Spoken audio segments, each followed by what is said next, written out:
Hello, everybody. A big welcome to this session from Brussels. We are the live program team at the European Small Medium Enterprises Executive Agency of the European Commission. And we're glad to be here at ECOMONDO to show you what the live program is doing in terms of circular economy and financing the EU Green Deal. We would have much more appreciated to be there, to be in Rimini, to be talking to you in all the languages that we speak, of course, including Italian. Buongiorno a tutti. But that's not the case. So we are in our homes in Brussels and we'll do our best to walk you through the live program and these features during this 2-hour session today. If you are attending the fair, even if you are not there physically, I'm sure you know already that you can attend it virtually. And we also have an exhibitor virtual profile. So you can look for it on the ECOMONDO virtual website. And there, if you wish, you can book a meeting with us. If something of this presentation was not clear and you wish to talk it further, you are much welcome to contact us there. But more importantly, you can send us your question now. So we are used to this, to have virtual presentation and then followed by a live discussion. So you can already log into the ECOMONDO website and find this session and ask questions to all our speakers. In case you can, we would like to ask you to ask the question in English. If not, just ask it in Italian and we will translate it. And please specify to whom you're asking it. If you want to know my favorite color, you'll tap Julia or the other speakers of the day. This is a very nice way for us to also have a feeling of what you're more interested in and how to run the discussion of the question and answer.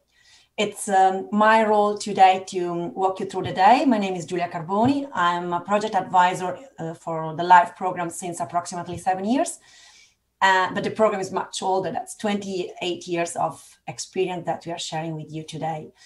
The agenda of the day, after this brief introduction, Mario Leonetti will walk you through the life achievements in the current financing period, which is just ending in 2020. I'll also chip in there with the contribution about the governance and information project.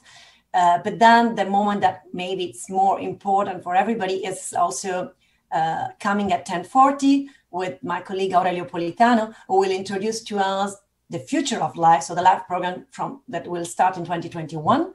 We'll have afterwards a short break, but we have a little surprise in that case, so stay tuned during the break. And then we'll have a speaker joining us from Spain. It's Monica Gutierrez, and she will share her example of life projects.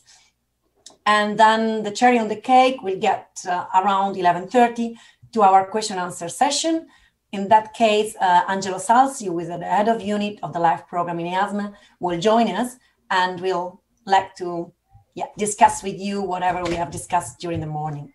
So what is very important is for you to know that aside of this presentation, we are obviously always there online for you. And we have the website present, which you will see at the bottom. And you can follow us on social media.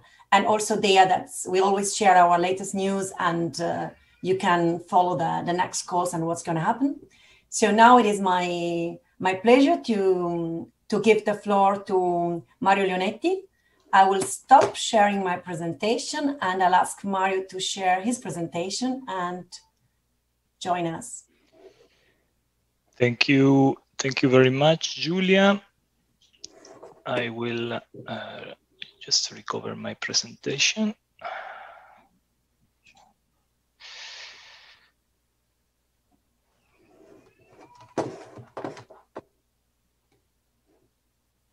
Okay.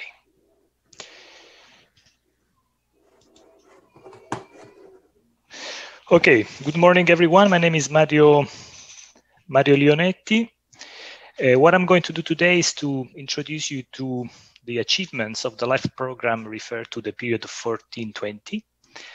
And actually, this presentation is not only about achievement. Through the presentation, I will also give you some good hints on, for example, the features of the projects that you can still refer to in case you have good ideas to be presented to our call for proposal in the next programming period, that is 2021-2027. LIFE is the European financial tool completely devoted to support, to improve the status of the environment and to mitigate climate change. It's a program launched by the European Union in 1992, so it's quite old. Up to date, if I have to give you a global picture, more than 5,000 projects has been funded in all European member states. This project's portfolio has an overall value of 12 billion. About 5.6 billion is the contribution that the European Union provided to support this green project happening. The LIFE program is divided in multi-annual work programs. We are now implementing the 7 years work program 1420. And this is particularly focusing on 3 sub-programs. The first is nature conservation and biodiversity. You see also displayed a number of projects we have funded in the recent 6 years. The call 2020 is running in this moment. Project under nature and biodiversity basically are serving the 2 main directives, the nature directives that are habitat directives and the birds directive, and to support also and strengthen the Natura 2000 network. Under the environment resource efficiency strand sub-program, basically you find what can be referred to eco-innovation and circular economy. Here we support innovations in the field of air quality, water management, waste management, health protection, and circular economy. Climate change adaptation and mitigation is more devoted to implement the climate and energy package, and according to the recent statement of the President of the Commission, also the target to achieve climate neutrality in 2050.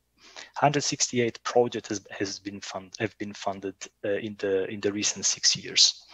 And then there is a cross-cutting, let's say it's not a sub-program, it's actually a strand, is environment, climate, governance, and information. But my colleague Julia will do a short presentation on this later on. LIFE program, who are our participants, what we call them beneficiaries. As you say, basically we finance basically everyone, every legal entity that can be a public body and can be a private body. Private can be private commercial, so companies, enterprises. It's good also to see that about 43% of the private commercial entity participating to LIFE are small and medium-sized enterprises. And only in the recent 6 years, we have funded more than 4,700 beneficiaries. You can see a predominance of a public body participating, but in reality, it really depends on the type of project, actually more the type of project of the strand we are referring to. You see a predominance of public body when we fund project under nature and biodiversity. But for example, when we move to climate change mitigation, that is indicated with CCM, and environment resource efficiency, where the focus is on the development of products, goods, and services, here you can see a predominance of private sector coming into the project.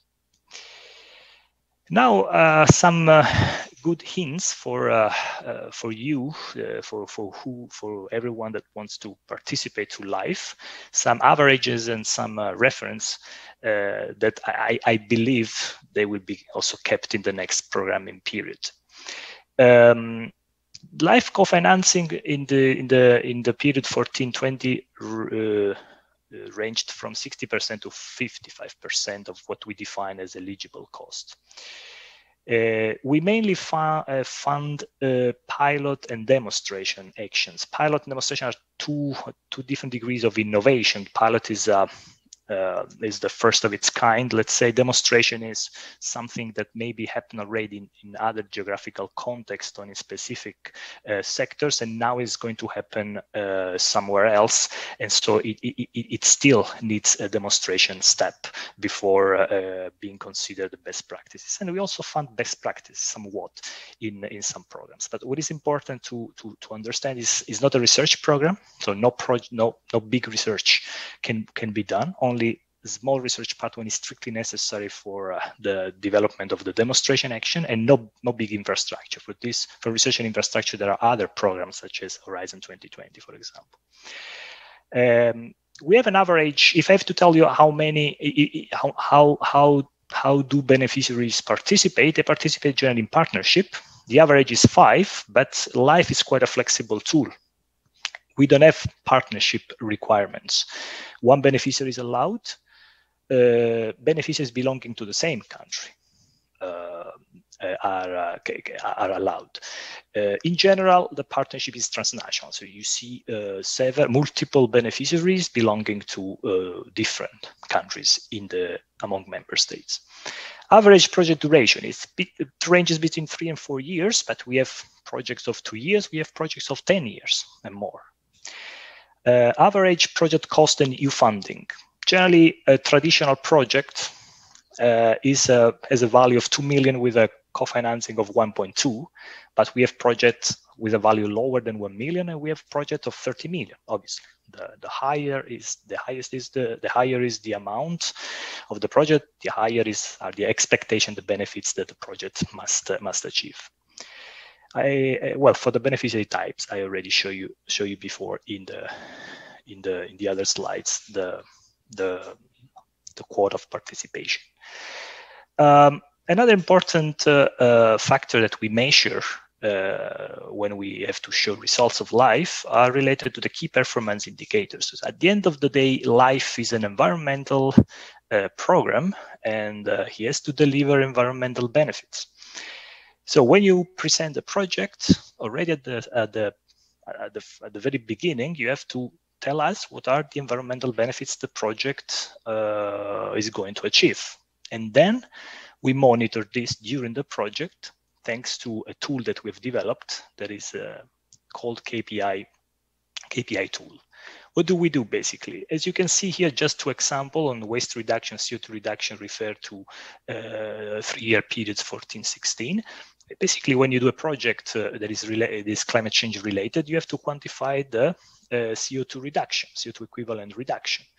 And there you can see some overall values, for example, in case only 50% of the project achieve its result, or if the 100% of the project achieve their results. And we ask this during the benefits you achieve at the end of the project, and also beyond, in a period that ranges from 3 to 5 years. Why? Because we help you, we fund you, we help you to implement your project, but the project should not end at the end of the funding period. We really want to see the project 3 and 5 years later, beyond the project end, to still deliver the expected environmental benefit. Another achievement of LIFE is related to the initiative we are carrying out that is close to market. It's close to market. It's not a type of project. It's really an initiative that is important for us because we noticed that you saw in some sector before how many private companies participate. When a private company participates, the private company is really keen to enter the market with the new product, the new service, the new process they are implementing. You see, when a private company participates, they always have, on the most of the cases, they have a business plan to be finalized during the project, and also a commercialization strategy to be deployed during the project. So basically what we are doing for this project is first to map them. You see that we screen them in terms of attractiveness and readiness. And then we also investigate their needs to enter the market during the project or just after the end of the project. It can be an analysis related to the funds they still need after the end of the project or beyond the life support. It issues related to regulatory aspect, intellectual property right. And when we have mapped the needs, then we can offer a certain level of support during the during the project, for example, related to the intellectual property rights, related to the finalization of the financial projection of the business plan, or on understanding better the supply chain or the demand for their products. So just to tell you that we are carrying out this activity. And just to show you some results, only in 2019 we have mapped 69 projects under this initiative, and 52 received a certain level of support. It can be a coaching session related to issues relevant for the entry into the market. They received a review of their business plan and canvas. They also received a certain support to understand which other financing options, for example, available at the European Investment Bank or with other international financial institutions are available for their afterlife period. And now I just closed the presentation. The most of the data I gave you before are related to what we call traditional project. In reality, we have another typology of project that is called integrated. That is completely different because an integrated project is devoted to help member states to implement the main strategies and plans that are mandatory and compulsory under the European legislation. For example, the air quality under the Air Quality Directive, under the Water Framework Directive, under the Waste Directive. And these projects are generally called integrated because they act on a large territorial scale. Generally, it is interregional scale, are large sites. Generally, our project about 15 million euros of value with 60% co-financing. The range about the co-financing average is about 10 million. And as you can see just here as an example is, for example, the implementation of the air quality plan for the Małopolska region in Poland, where basically this region must substantially reduce the use of solid fuels. That are that are responsible for the most of the air pollution in the region. They have to act in a very integrated way, so they have to involve all the municipality, all the villages that are under the regional administration. Up to date, we have funded 11 integrated projects under climate change and 36 under environment. I hope this presentation gave you a quick snapshot on what we achieved in terms of results, and also some good hints for you to participate in the next programming period. And now I'm giving the floor back to my colleague, Julia, so she can present something related to governance and information. Thank you very much.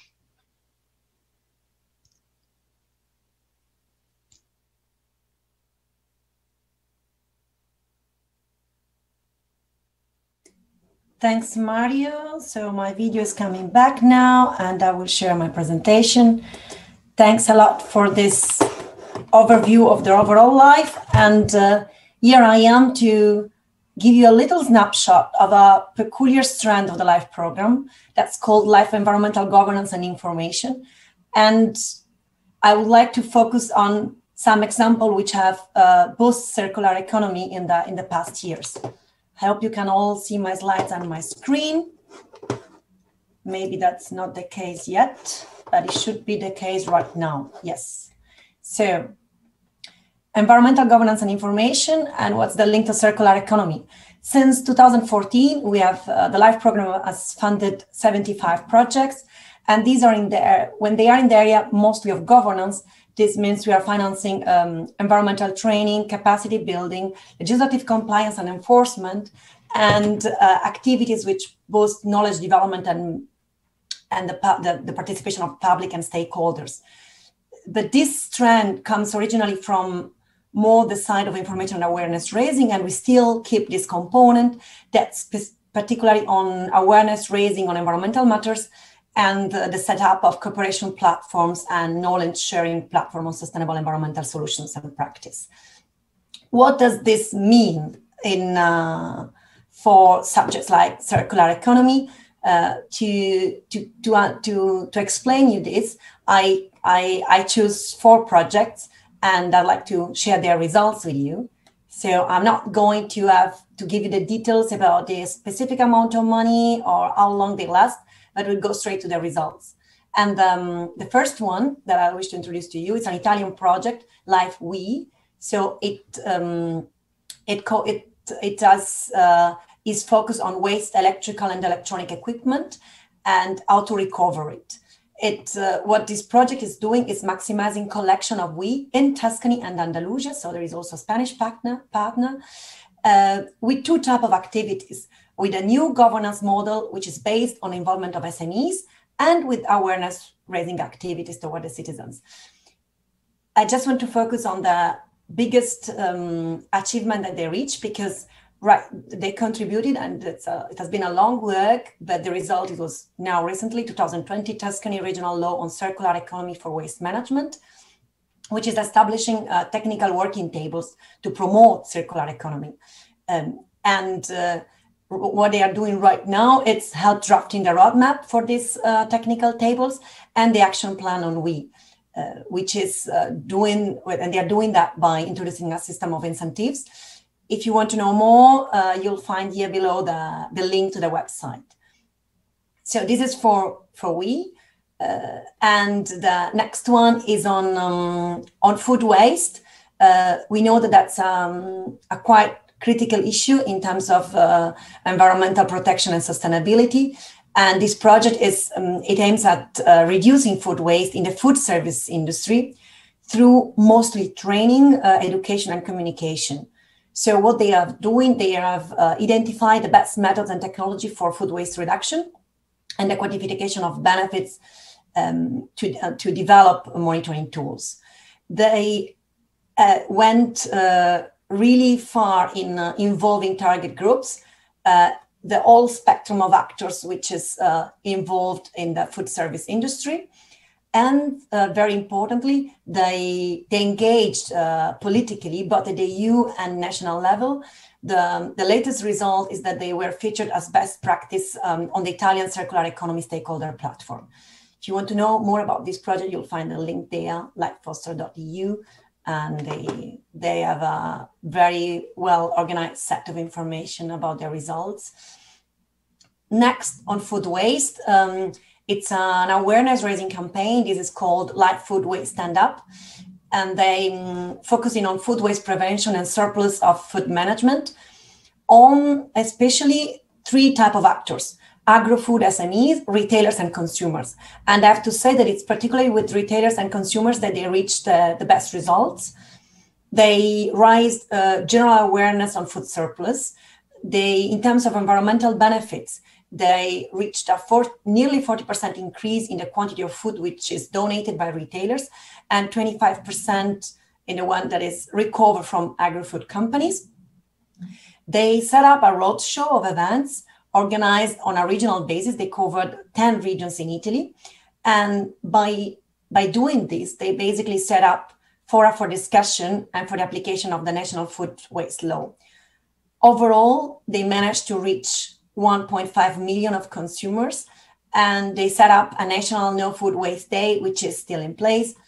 Should you want to learn more about this, again, that's the website of the project. And I'm coming to my last example. When we talk about waste, and when there is an amount of waste which lands in our oceans, in our seas, it particularly affects the Mediterranean Sea. So this project, Clean Sea Life, has the overall objective of raising awareness online, but also offline and even underwater.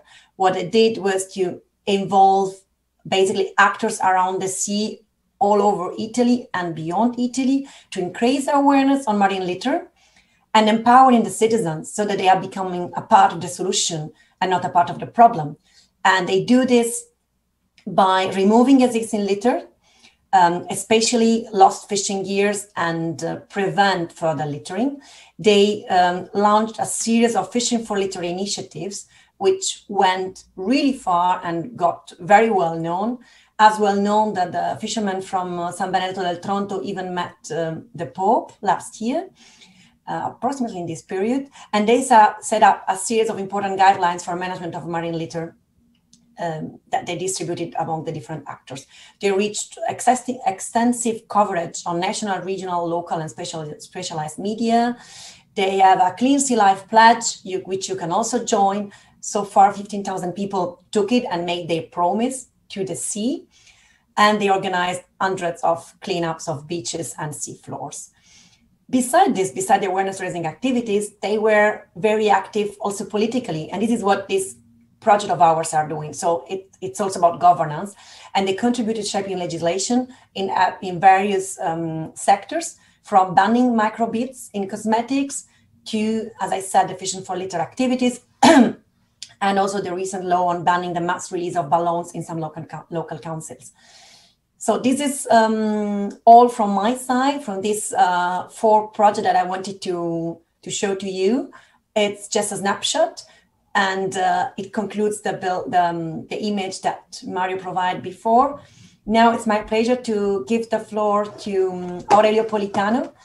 As I said, he will share with you the future of life. I mean, what is coming next as of January 2021. Aurelio, you have the floor. Hello, thanks, Julia. Aurelio Politano, also part of the LIFE team. I've been working on eco-innovation and LIFE for a few years now. And well, actually, many thanks to Mario and Julia. They really have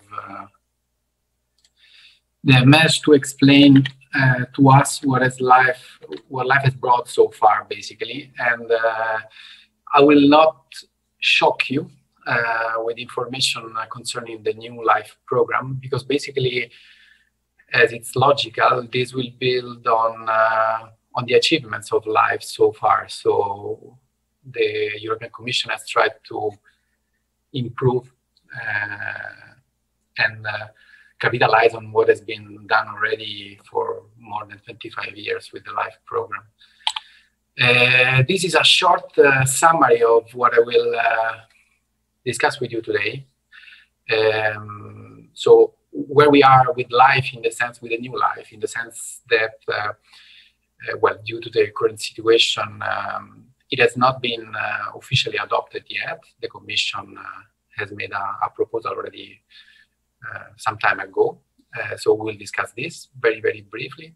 We will discuss the European Commission proposal. My presentation is really based on what is public documents. I will try to add a little bit of what we know with regard to the process.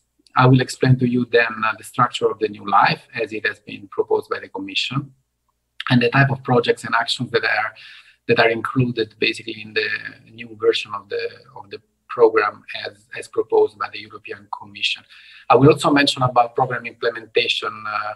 As we all mentioned, we work now for the Executive Agency for Small and Medium Enterprises. The new multi-annual financial framework and the new programs will involve basically some reshuffling of the mandates of the agency. Again, I will share with you where we are with regard to that very briefly.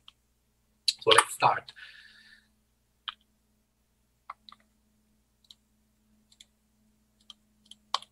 Okay, so what is the timeline with regard to the approval of the new LIFE regulation? The European Commission has proposed a regulation for the new LIFE program back in June 2018. So with the old European Parliament and the old European Commission, so to speak. The European Parliament has adopted its position with a few changes with regard to the proposal of the European Commission. This was back in December 2018. They were still with the old, let's say, Parliament and Commission interinstitutional negotiations regarding the Council, Commission, and Parliament. There were different trialogues. There was a common understanding reached before the new elections and European election in March 2019. And now, basically, since then, there have been, negotiations, some agreement between the three institutions, but the final adoption is linked to the multi-annual financial framework negotiations. And, again, considering the current situation, this has been delayed, and it's foreseen to be, say, decided by the end of this year. So this is where we stand now. I will walk you through basically what is the proposal commission with regard to the new life. So a little bit more in detail about the proposal of the commissions. The current life program has a budget of 3.4 billion euros for the period 2014-2020. The proposal was to increase the budget to 5.4 billion euros for the next financial framework period. Life, it's still, as you have heard from my colleagues before, this is still the only European program exclusively focused on environment, nature conservation, and climate action. It's really, I don't know, it seems simplistic, but it's a green program, and it only does that, taking into account different dimensions. So this is really a huge added value in terms of European funding provided from member states. The new life program foresees 4 sub-programs. There is a new one that is linked to clean energy transition. I will go through the structure more in detail just in a couple of minutes. As I was mentioning before, the new life just builds on the previous life programs and the experiences coming from those. And the type of project actions are evidently linked to the existing ones, like integrated projects, for example. The award criteria, they build on the existing, let's say, evaluation processes that in the previous life program. So it builds on concepts like synergies between the different sub-programs, or, for example, uptake of the results of other EU programs. It builds on the concept of replication, which is the ability of these projects to not only implement their solution in their project context, but try to use these in different contexts, like different member states, different sectors, depending on the type of project evidently we are talking about. Another, it's a detailed element, but still relevant. There is, it's foreseen that there will be an extension of the eligibility to other third countries, non-EU member states or EFTA member states. This is kind of new. In the existing proposal for the new life program, it was already there in some other versions of the life program, but basically subject to specific agreements between evidently the European Commission and these other third countries. There is a possibility for them to join, participate, and basically participate to the life program and to the project.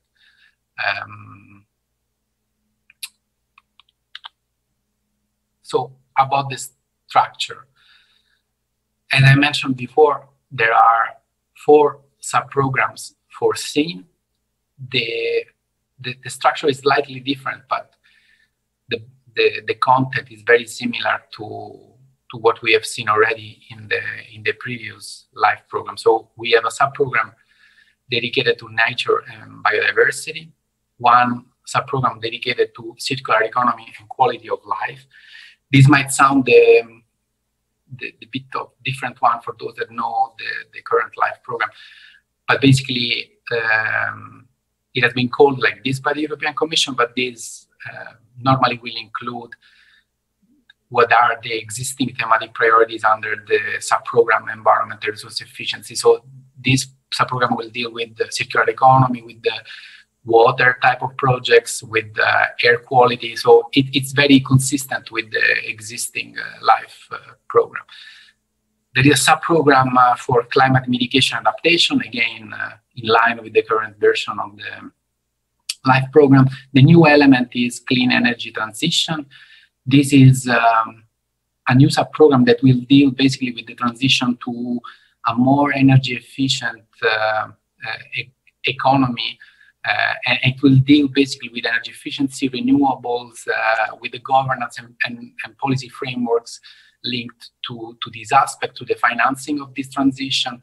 So this is a new element of the new LIFE program. You can see on the right hand side of the slide the general objectives of the LIFE program. They are quite broad, general, but you can see that basically they deal with all the aspects of environment, climate, nature conservation. The aim is to shift to a clean, circular, energy efficient, low carbon and climate resilient economy, including, as I was mentioning, the transition to clean energy.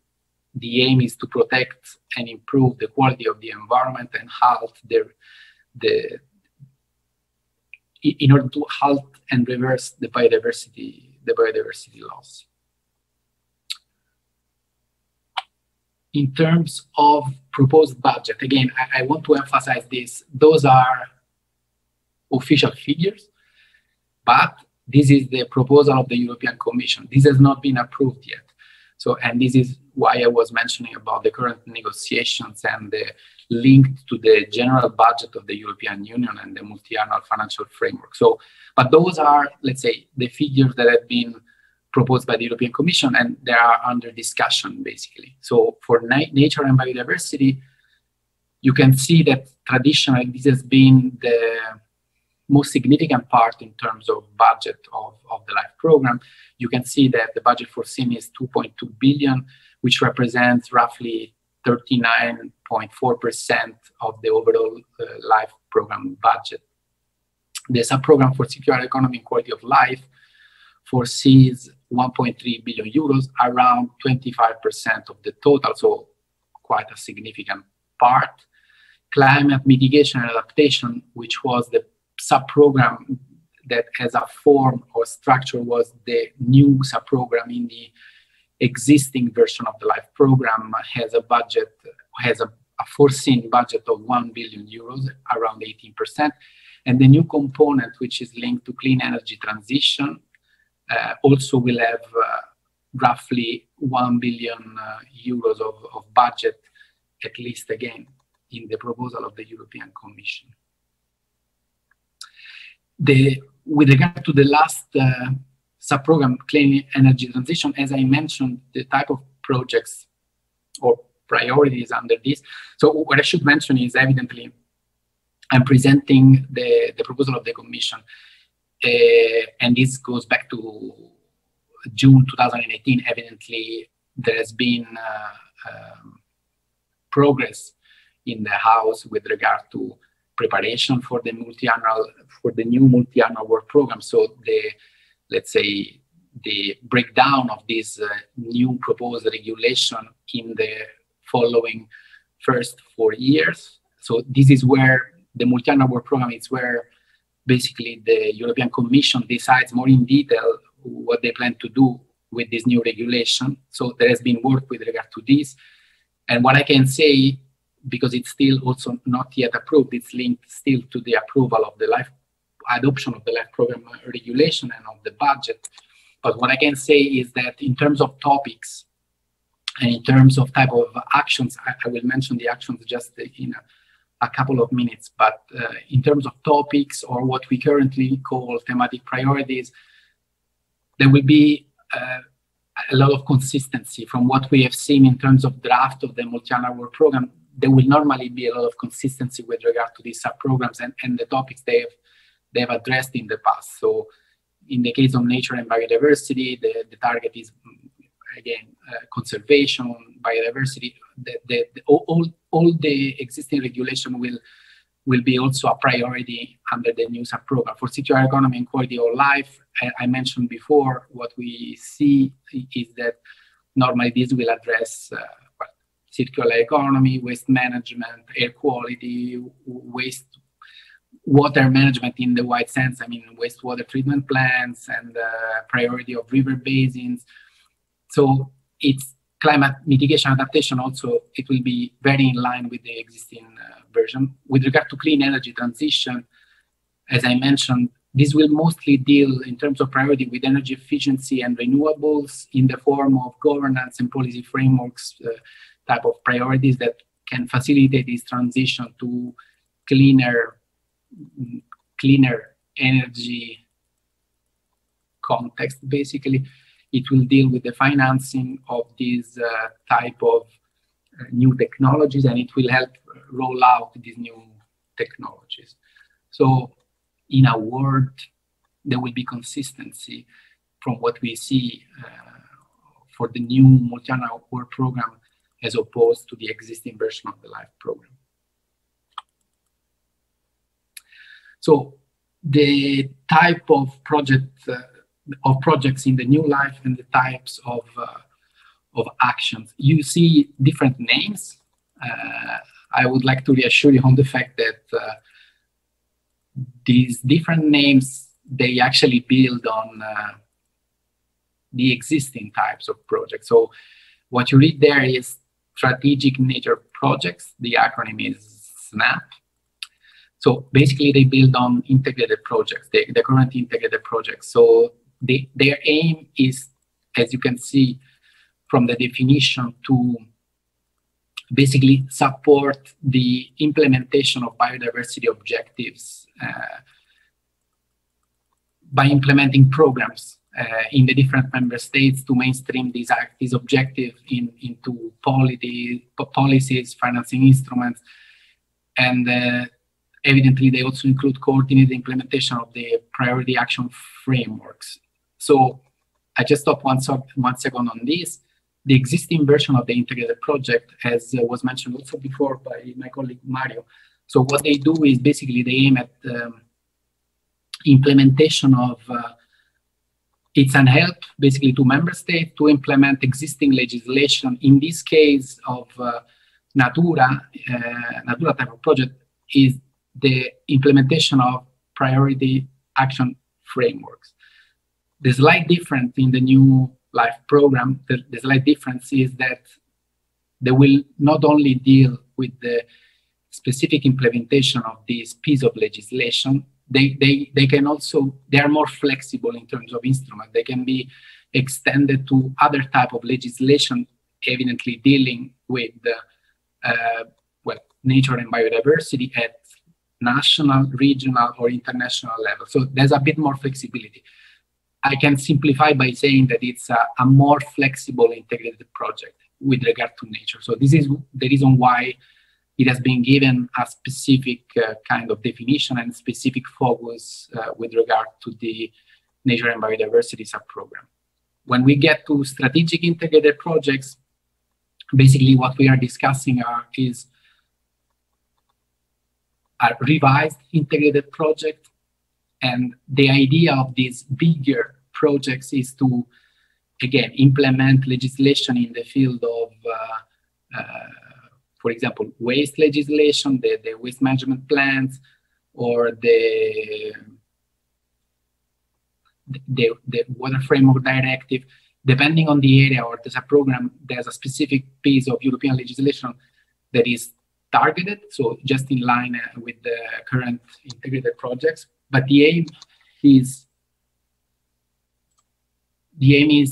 to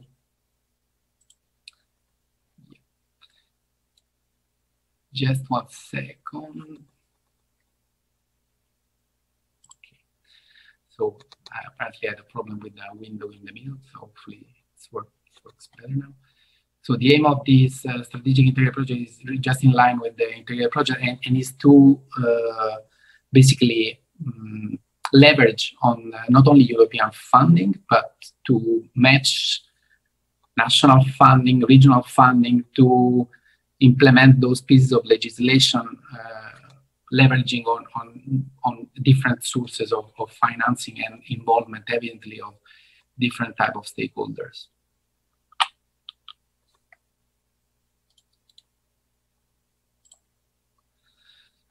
So as part of the new LIFE program, we also have what they are now called standard action projects. This is the bulk of, the current definition, the regulation is projects other than strategic integrated projects. strategic nature projects or technical assistance projects that pursue the specific objective of the program.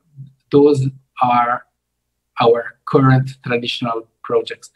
Those are the standard projects that we have currently in the current version of the LIFE program, and they deal with basically, depending again on the type of sub-program, but they will deal with innovative projects, demonstrative projects, best practices. These are kind of novelty for some of the sub-programs. They will also deal with some best practices. So those are our standard, if I can say so, type of projects. Those projects that have made, let's say, LIFE so important in the field of the environmental financing. Another type of project, which is again in line with the current version of the LIFE program, is technical assistance projects. Those are basically small grants that help to prepare for submission of other type of LIFE. Here, we also go as far as to say other types of projects under LIFE or even under some other programs. So what I know from what I've seen, again, it's not official, is that normally these technical assistance projects, just as it is in the current version of LIFE, they will help mostly preparing SIP, so Strategic Integrated Project, and SNAPs, Strategic Nature Projects. So again, there's a kind of line of continuity with the existing version of LIFE. We have another category, residual one, of other actions. The way I understand it is that normally the sub-program for clean energy transition will use some of these actions dealing with, let's say, more intangible type of projects. What I should say is, again, in the proposal for the LIFE regulation, there was no mention of co-financing of the grants. Evidently, this is something that is of interest to everybody. There's no figure or parameters that are public yet. What I can only say from, again, what we have seen in the negotiation linked to the multi-annual work program is that they will be mostly in line with the current co-financing rate. So what you have seen mentioned by Mario before, normally for standard action projects, we should be around 60% with the possibility to go up to 75%, especially for nature projects. There will be a kind of exception normally for other actions where this kind of co-financing rate might go much more higher than this. But again, those are just it's not official information yet, so I will not dwell particularly on this.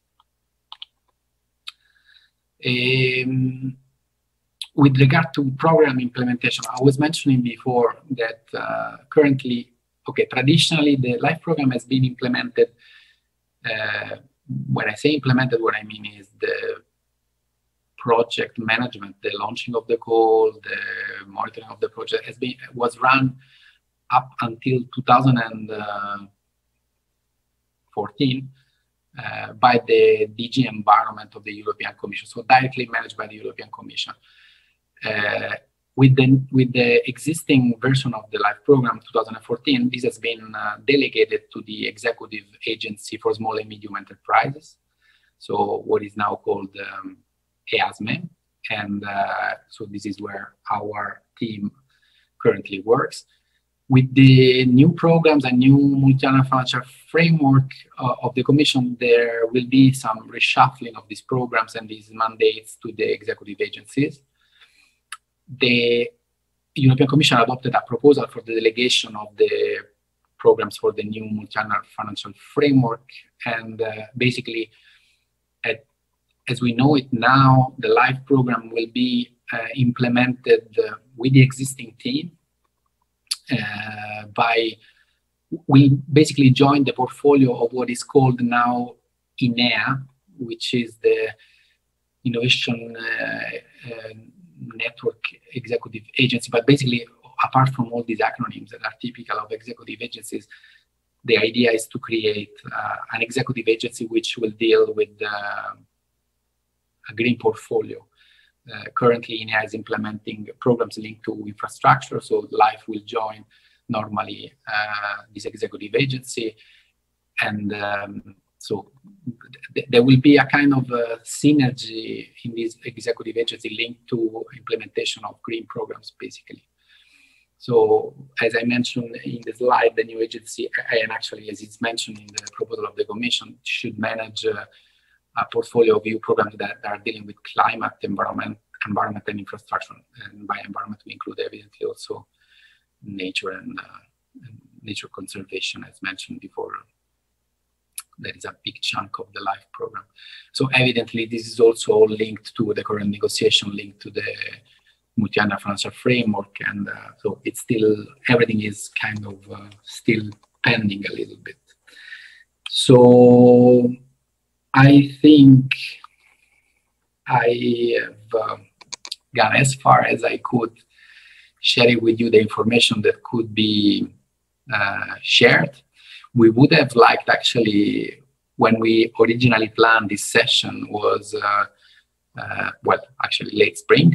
We were hoping that we would have, by this time, much more detailed information even about the multi-annual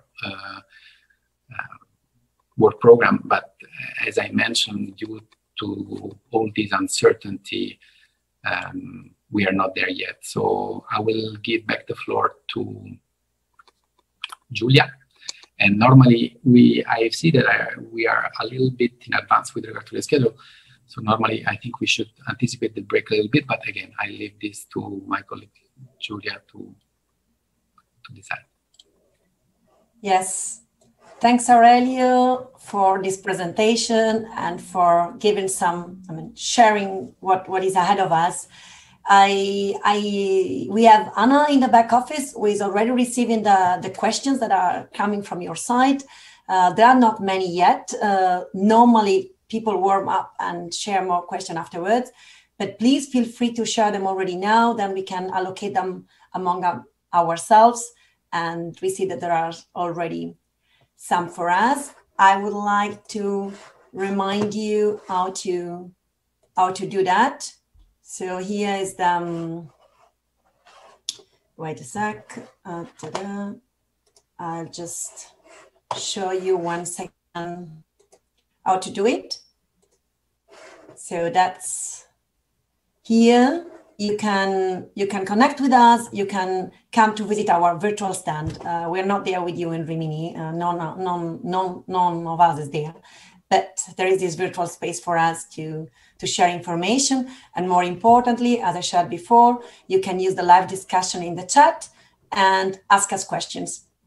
I know there are already a few, and we will reply to those in the question and answer session, which is foreseen for later. So if I am correct, now we are 7 minutes out of schedule. I think that's not too much. So it's a good moment to take a break before coming back together and have a presentation from Monica Gutierrez from the LIFE project that will give and share his tips and how they did their work this time. So thank you. Stay in touch. I now give the virtual floor to Anna, who will share with you very nice set of information that we put together for you. I suggest you to go grab a tea, a coffee, whatever you have at your hand, and enjoy the information. And we see each other back at 11:15. Thank you very much.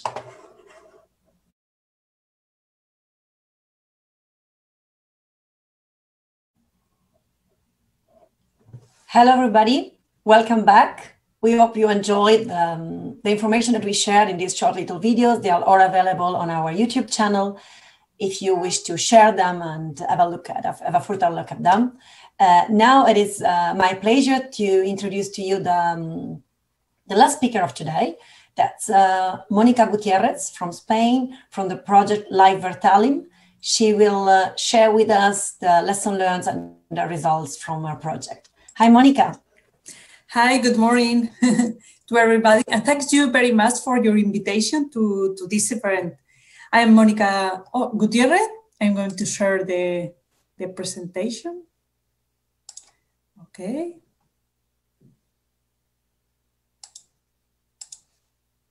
Okay.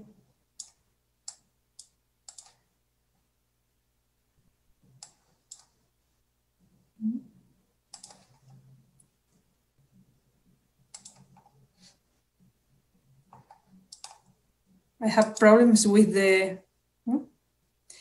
Okay. Well, I am a researcher at the Sustainability and Efficient Process in the Food industry at ASTI, that is a research center in the north of Spain, in Basque Country. So today I'm going to present the Live Bertalin project, and this presentation is entitled The Prevention and Integrated Management of High Pollutant Effluents from the Food SMEs to Urban Sanitation Systems. So in this picture, you can see the main data of the project, and you can get more information in the web page of the project. But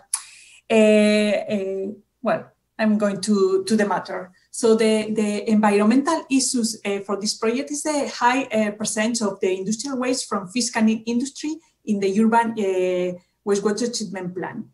This project is located in the north of Spain, in the Basque Country area. The Basque Country are small factories, many of which are familiar businesses with seasonal production. So the effluents, the main characteristic of these effluents are the high organic and salinity loads and the discharge loads along the day. So the main objective of this project was the demonstration of an integrated solution for reduction at the origin and the control integration of high organic and saline load discharge from the semi-canning industry in the urban sanitation system. So the main aspect of this project was that it brought together all the agents involved in the problem in order to reach an integral solution jointly. They are fish canning industry, water management entities, and administration. And the project was developed at 3 levels. The first level, it was the tuna canning industry, where we implemented a strategy for minimization of highly polluted effluents and secondary raw material. The second level was the sewerage system, where we developed and model a virtual simulation platform integrating the industrial pre-treatment, collector networks, and wastewater treatment plant. And the third level was the environment, where we monitored the impact of the project. Well, fish canning industry use large quantities of water and energy for carrying out different processes to obtain the products. As a consequence of this production, it generated waste and wastewaters. So the objective for this level was to minimize the discharge in each company to reduce their impact on the sanitation systems through actions to improve eco-efficiency. I have to mention that in this project, there was 4 canneries involved directly. So the first step was to make a diagnosis to each component related to water consumption, wastewater generation, raw materials consumption, and waste generation. Normally, the main water consumption for a typical cannery was the tuna cutting and the facility cleaning. The main result for the pollution of the effluents was that they are polluting because of the high temperature, the high content of fats, and the conductivity because of the salinity of the effluents. So in all case, the main activity that produced this type of pollution was the tuna cooking in brine. Where with all the data, we could see the improvement were possible in the case of water consumption and wastewater generation, So in this project, we developed and implemented the 3 barrier saving and effluent pollution reduction. So the first barrier collects the measure for to reduce the water consumption and to avoid the loss of raw material. Here we have some examples. For water saving, we installed, for example, a pass sensor for tuna pieces and the replacement for more efficient diffusers. And all of this give to water saving. In other part, we install buffers to avoid loss of raw material or install trays to the hygienic collection, and both of them avoid a loss of material. This is a simple sample for these measures. The second barrier is the retention of solids and food fractions in a unique way through a specific system and technologies that allow the recovery of raw material. Here I show you an example that, for example, brine, the tuna cooking in brine, when the spent brine goes directly to the wastewater treatment plant. So the sample for the prevention of this high salinity in effluents is the regenerate and reuse the brine in the same processes. So we can obtain fats and fish remains for valorization. Because of the nanofiltration, we recover the brine to use again, and in the concentrate of the nanofiltration, we obtain a protein that are related to aroma ingredients obtention. The third barrier is the collection of internal and the partial discharge through the intelligent internal management through temporary storage, partial treatment, reuse and control dosage before being discharged. So here you have the example of one of the canneries. They installed a tank to recover the sterilizer cooling water for integral reuse in floor cleaning. Also, the canneries had to install the industrial wastewater treatment plant that includes a rotofilter to solid removal and DAF for fat removal. And also they have to install some sensors like a caudalimeter, pH, conductivity sensors, and so on. And also they install a PLC for that data acquisition and a router connected to SCADA in the urban sanitation system. Here you have some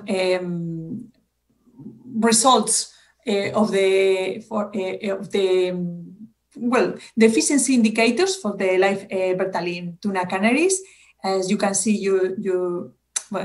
there is the 4 companies and the water saving because of the implementation of 3 barrier systems from the beginning of the project in 2016 to now.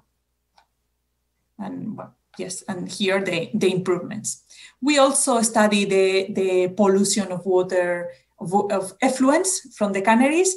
And here you have some of the analytical parameters studied, like solids, COD or fats, before the industrial wastewater treatment plant and after the industrial wastewater treatment plant. Why? Because in the first point, we can see the effect of 3 barrier systems on the production, and the second is to assure that the industrial wastewater treatment plant complies the limits to the discharge in the urban sanitation system. Okay, moving to the second level, yes. The objective for this level was to develop a virtual simulation platform, integrated pretreatments at canning, collector network, and the wastewater treatment plant to optimize the operation of all of them jointly. So for this purpose, we use West software for the simulation of wastewater treatment plant, and also Mike Urban, a tool for modeling the server network. And we put together to work. So the simulation platform used different historical and instrumentation data related not only the cannery effluents and urban effluents, but also rainfall and tides and, well, so on. And the output offers valuable information about the impact of the factories in the factories' effluents on wastewater treatment plant operation, but also the development of operation strategies and rules to reduce their impact. Here you have some examples. We can study the effect of factory discharge. And final, we decided the third option that includes that some company, one company discharged during the night, and the other companies discharged their effluents after during the day. But also we have studied the effect of tides, and we set rules in the wastewater treatment plant that when tide is high because of the infiltration on the network, they conduct the effluents in a holding tank previously to the wastewater treatment plant. And when the tides come out, pues, yes, they could treat this part of waters. We also analyze in the third level the environmental that consists in monitoring the receiving water's quality in order to evaluate the environmental impact of the project. So that we established 3 types of sampling station, 2 sampling stations in the river, one before the industrial area, and the other one after the industrial area, 4 more stations in the estuary, and 3 stations in the sea near the wastewater treatment plant. And we analyze a set of parameters, different parameters, but I would like to focus on ammonia. Ammonia comes from proteins included in the effluents. So as you can see, at the first part of the project, before the blue one marks the river before the canneries, and the orange one, yes, they show the ammonia parameter after the canneries. So at the first part of the project, you can see the difference between them, and this is pollution because of the canneries. But from 2018, we established the 3 barrier system measures and wastewater industrial wastewater treatment plant, and the ammonia parameter was always comply the legislation in the river. We also studied the effect of that implementation by using LCA tools. In that case, we can see the improvements since the beginning of the project until now, focusing on the climate change and the freshwater and marine water eutrophication as a consequence of the implementation of live Vertaling project during the years of the project. So there you have some message to take home. We are very happy because we get that the implementation of eco-efficient actions allow the canneries to install less costly and easy to manage industrial wastewater treatment plant as a pre-treatment to discharge into the sewer system. The development of RTC system allows the optimization of organic and saline loads into the urban sanitation system. The physicochemical quality of the river improved significantly during the project. And the urban wastewater treatment plant effluent quality fulfilled with the public hydraulic domain discharge regulations. And finally, the environmental impact assessment of the proposed solution improved the initial situation. And that's all.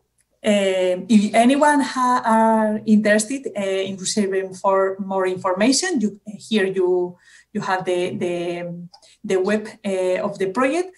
And thank you very much for your attention. Thanks.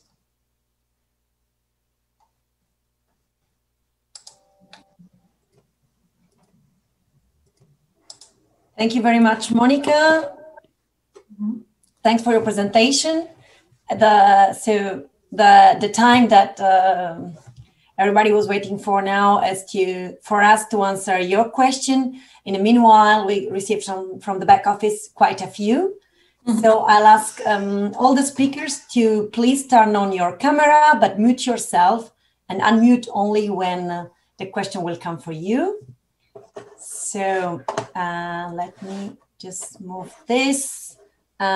We go to our chat. In the meanwhile, Angelo Salsi joined us. Hello, Angelo. Hi there, good morning. So Angelo, as the head of unit of the LIFE program, is certainly the best placed person to answer most of the questions, but we will also share them among the other speakers. And just to mention, Angelo could not join us before because he was attending the presentation of another LIFE program, which is presented in ECOMONDO. So there is a lot of LIFE in ECOMONDO from our side. And also tomorrow there will be a contribution from the Clean Sea LIFE project in one other event on maritime litter in ECOMONDO.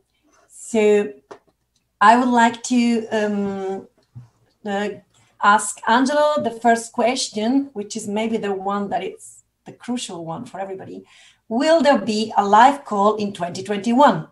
When the new calls are scheduled in 2021? So the question is, it's quite an obvious question, and the reply, luckily, it's quite a straightforward reply for the first part, a bit less straightforward for the second part, which is the first part, will there be a call? Yes, there will be a call. When will the call be launched? Our hope was to have a similar agenda like we have today, so sometimes in April 2021 to launch the call. The reality is that the whole machinery behind the adoption of the European budget and consequently of the legal base of every single program, including LIFE, and later on of all the delegated acts, as we call them, that design exactly how a program works, which is the multi-annual program and so on, it's delayed. How long this will be delayed, I cannot really tell you. So there might be, or there will most likely be, a delay in our expected publication. My hope is still that we can publish the call well before the summer break, so that we can more or less respect the classical agenda that we have today. Yes, thanks, indeed. Let's hope for spring that a lot of things will change and the new life will come to life with a call. Talking about the new life, there is a question. It was addressed to me and Aurelio. I think I can take it. Will governance and information projects still exist in the new life structure for 2021, 2027? They will exist, meaning that life will still finance projects. We are tackling environmental issues from the side of with governance tools and information tools, but will not exist as such as a strand. So the thematics and strands are those that Aurelio showed you, but under the various thematic, you will have the possibility to develop alike projects, let's say. Aurelio or Angelo, do you want to add something on this? I think your answer is quite complete. Before people start thinking how can a pure information project compete with the project that Monica just showed us before, which is a very technical and implementation type of project. Obviously, this is a bit of a drama that we're currently living through as well as life managers. We are trying to address it, but don't worry, we will make sure that we treat every information and governance project the way it should, and it's not only because they don't deliver physical, tangible, immediate results that they will be penalized compared to projects that instead do that. So there will be space for all of those, as it was in the past, before we had the information projects under Life 3, under Life Plus, sorry, and then later on governance and information project under the present Life regulation. We did finance information and governance project without calling them like that. And they were financed without really much of a problem if they were good, obviously, and they complied with our basic requirements. Okay, thanks, Angelo. I now follow the order of questions as we received them. So the next one is, will the emphasis on go-to-market projects still remain in the new life? I don't know, wish to take this one, Aurelio? Yes, I can. It will normally remain, yes. This is, as Mario Leonetti mentioned before, it's not a type of project. This is a kind of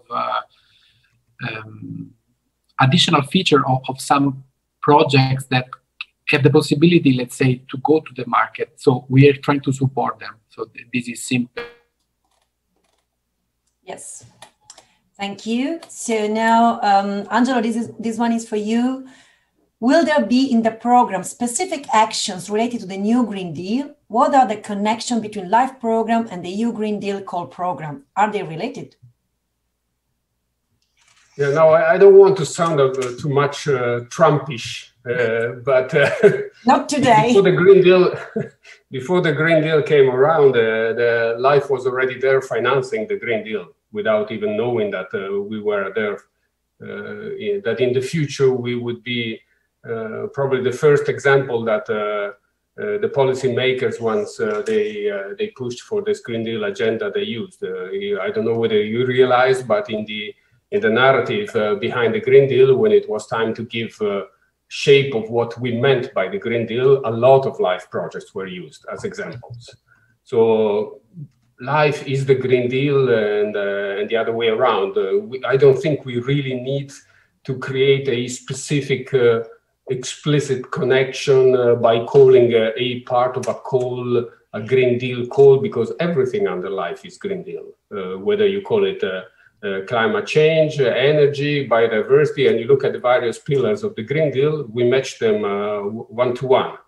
Are we the tool that will deliver the Green Deal? Obviously not. We are a catalyzer, we are an initiator, we don't have the size to really reach that scope. But project by project, we have already created very good grounds for many parts of the ambition of the Green Deal to happen. I give you an example for all. Now, the Green Deal talks about biodiversity and nature as one of the pillars. We have a new ambition in the biodiversity strategy that calls for 30% protected areas. The moment after, we immediately use LIFE to promote our projects in that direction. So try to use the money to identify additional sites that may be necessary for the coherence of the Natura 2000 network, buffer zone, corridors, and so on, and possibly protect them so that they can contribute to this new target. That's the way LIFE works if you want to support the Green Deal. Yes, thanks, Angelo. One more question coming on your way. When are there Yes. Will there be changes in the funding rates, 55 to 60% in LIFE 2021, 2027? Who's replying on that? You. Me again. Yes. We're waiting for things are, let's say, they are improving in that direction. for a number of reasons. The first one is that we abandoned the 55% that it's currently the rate for many of our traditional projects, and we go back to the 60% for everyone as a base rate, if you want.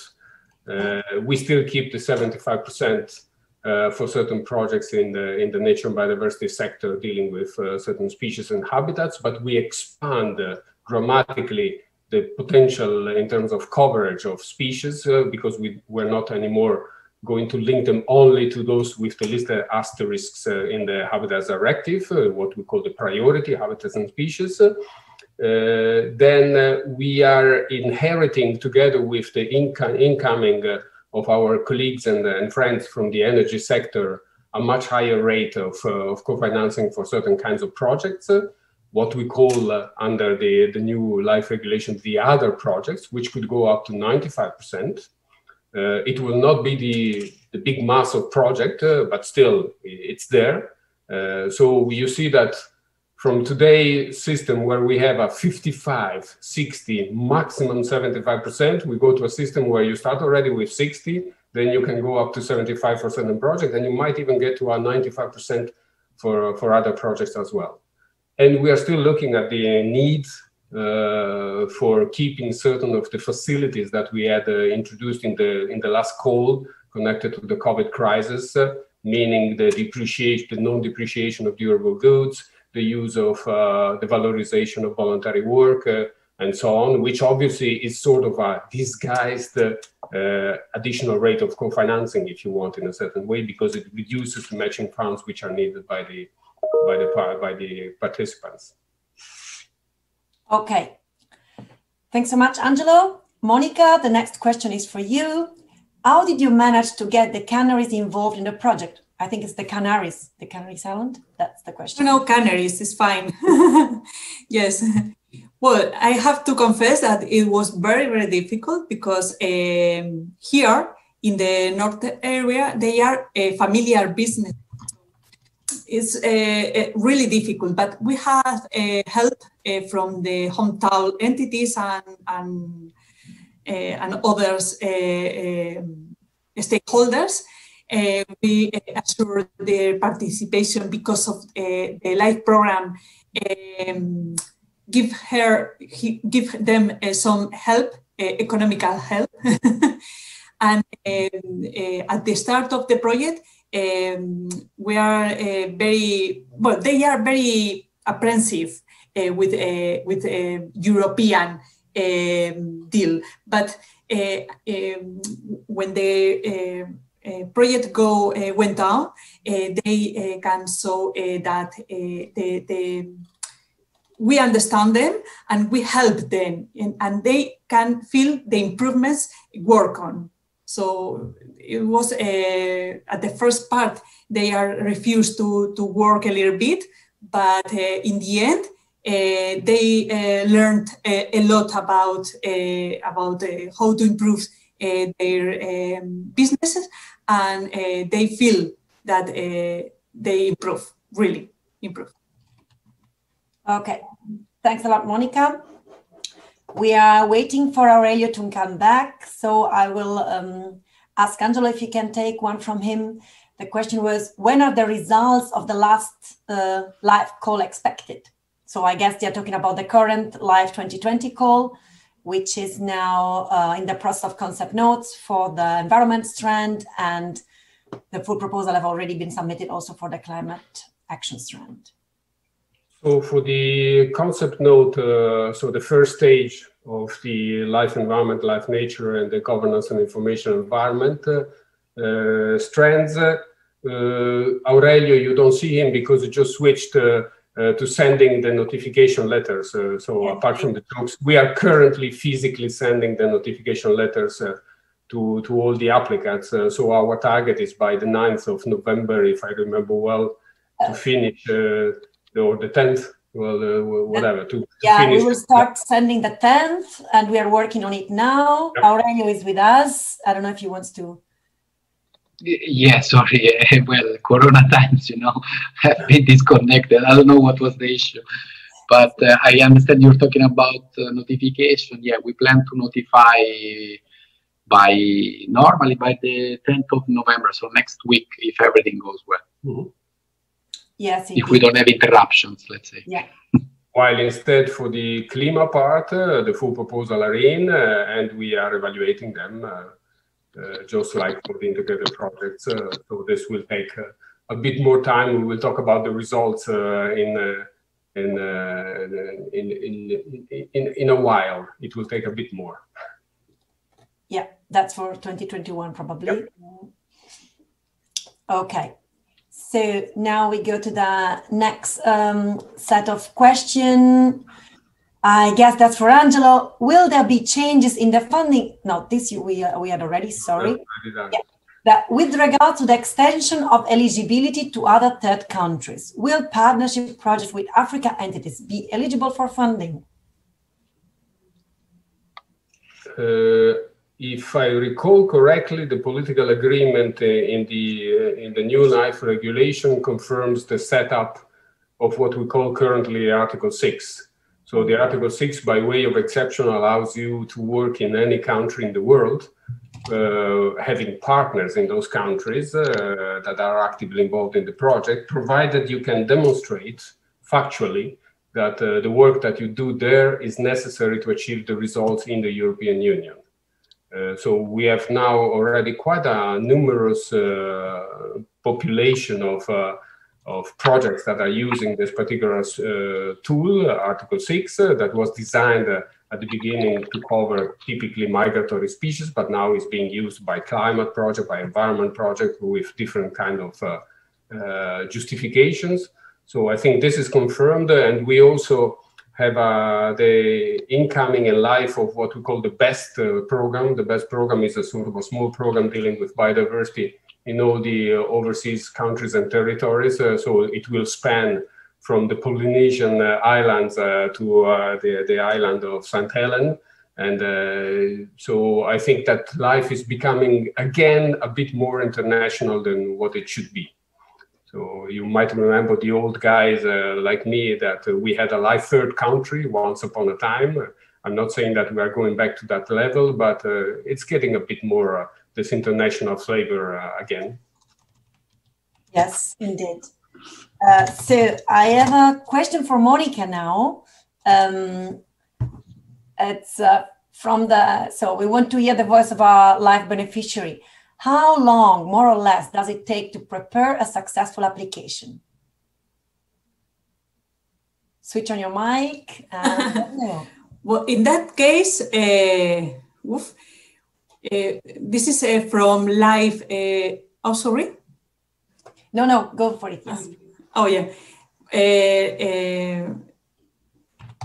In that case, it was 4 years. Why? Because we have to manage to put together the different entities involved in the problem.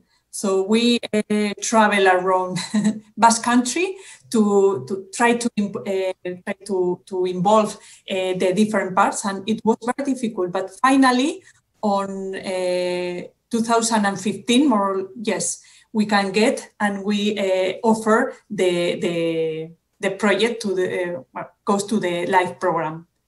Yes, and even that we have and some companies to accessorize about a LIFE program, and they told us that this kind of project related to water are not very good focus because of there are a lot of projects with water matters, but finally we get the project. Yes. It was a very hard work to get that. Yes. Yeah, I can imagine. And obviously, you have to take into account that the reply might differ from project to project, from setting to setting, and so on. Oh, yeah.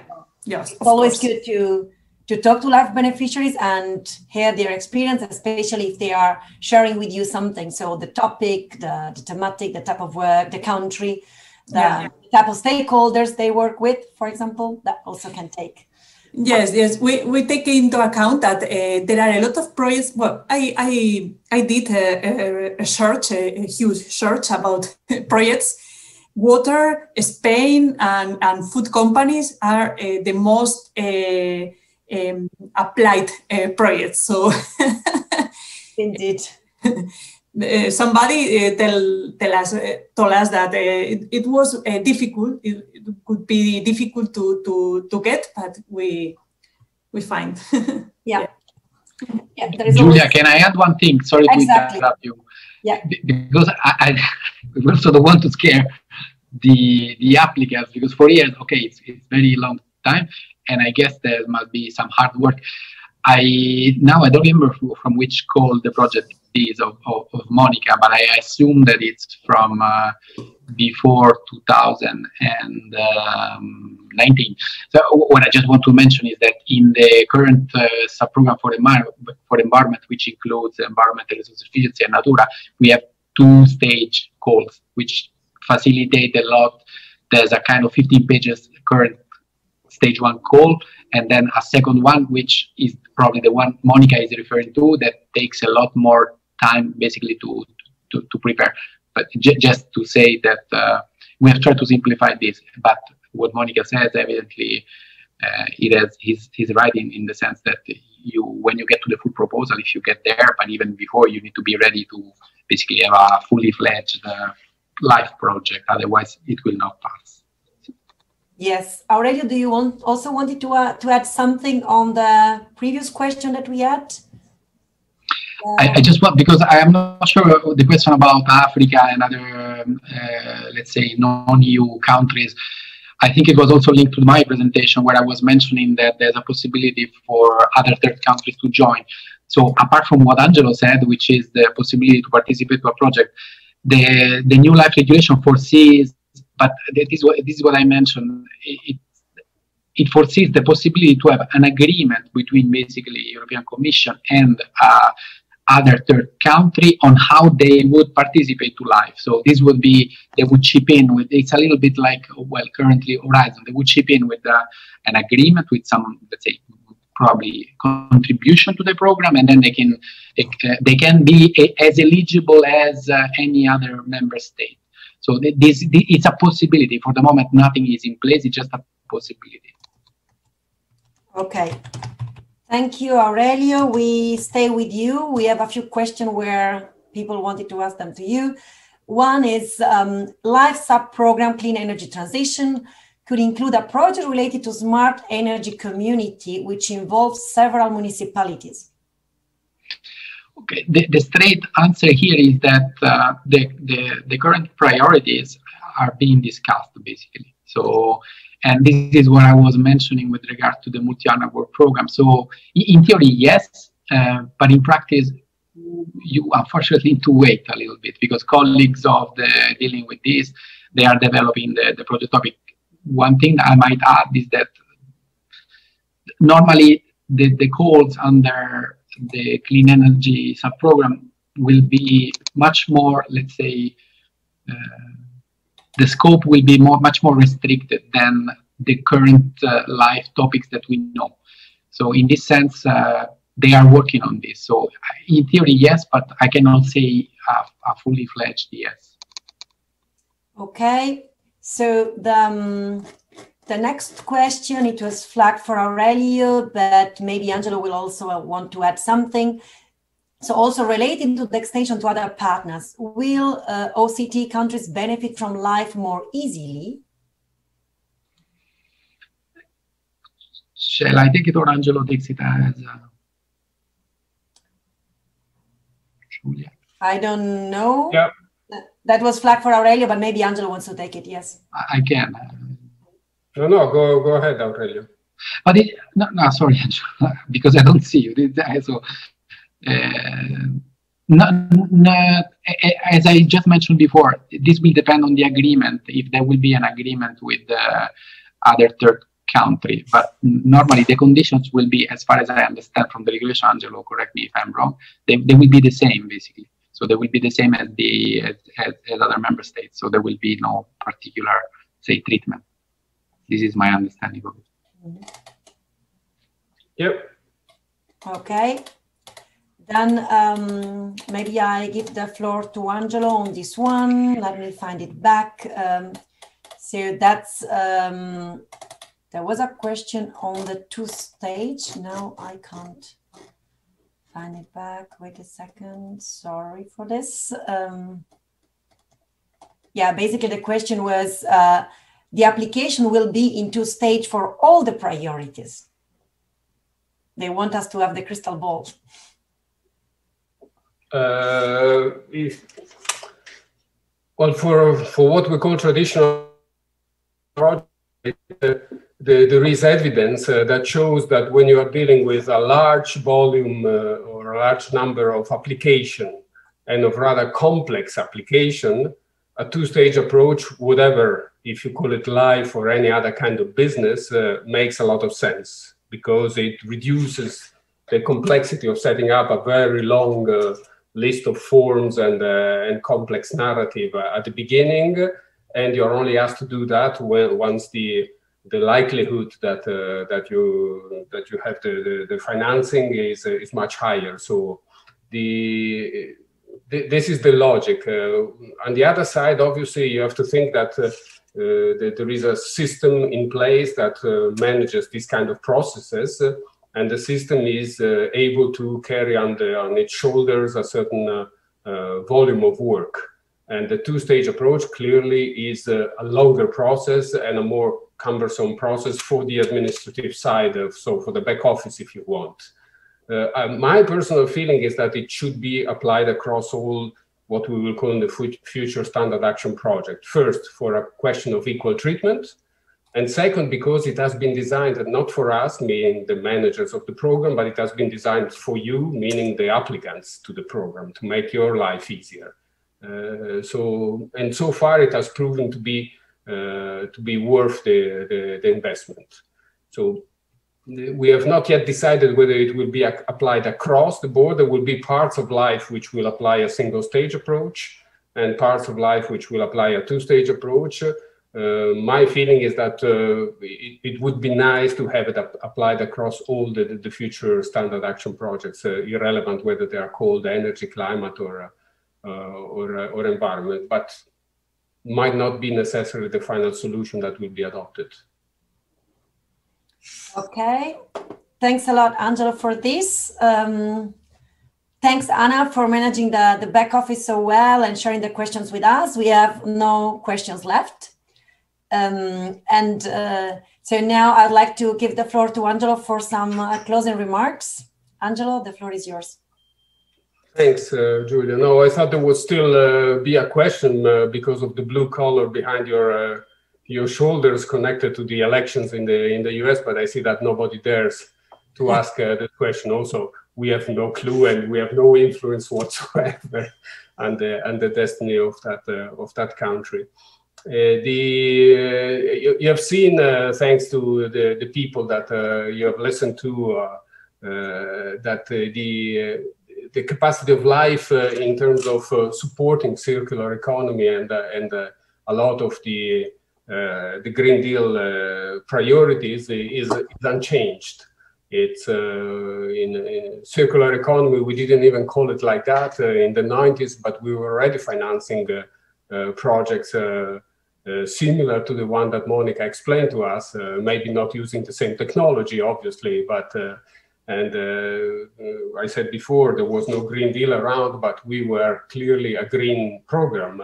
We were supporting the creation of jobs in the green economy, and our presence here at ECOMONDO clearly shows that we still care a lot about this particular aspect of greening the place where we live, or keeping it as green or as blue as possible, because we believe that there is a major role for business and companies, and as well as for public organizations and other private non-commercial entities to play in redesigning the way we run our economy and our businesses in general, and our way of producing things. Circular economy, for me, it's we tend to sell it as a very novel or modern type of logic. In reality, when I think about circular economy, I think about my uncle or the father of my dad and the way they lived more than more than these new techs. But indeed, we have developed a scheme where we are trying to bridge what is the sort of the old-fashioned and very saving-minded type of way of living of our ancestors, or some of our ancestors, and the new tech that we are able to develop today. And when we mix up, like in the case of Monica's project, these two solutions in a smart way, I mean, the collectors under the bin doesn't seem to be high tech; it's just common sense.